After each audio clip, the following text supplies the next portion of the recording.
Alam po namin na kumain ng balot kasi nakakatulong po ito sa katawan lalo na pagpuyat. Bakit po ipinagbabawal niyo ang pagkain ng balot? Hindi naman namin pinagbabawal yung pagkain ng balot per se.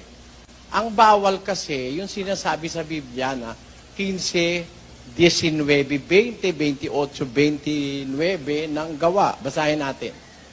Dahil dito'y ang hatol ko, ay huwag nating gambalain yaong sa mga hintil ay nangagbabalik loob sa Diyos.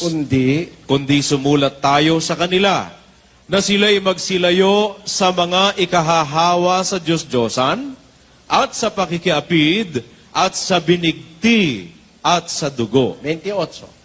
Sapagkat pinagaling ng Espiritu Santo at namin, na huwag kayong atangan ng lalong mabigat na pasanin, maliban sa mga bagay na ito na kinakailangan, na kayo magsiilag sa mga bagay na inihain sa mga Diyos-Diyosan, at sa dugo, at sa mga binigti, at sa pakikiapid. Kung kayo mangilag sa mga bagay na ito, ay ikabubuti ninyo, paalam na sa inyo. Yan ang batas eh.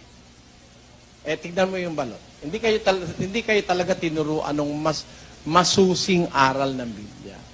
Kaya ganun. Kung tinuro lang sa inyo yan, makikita mo ang diferensya.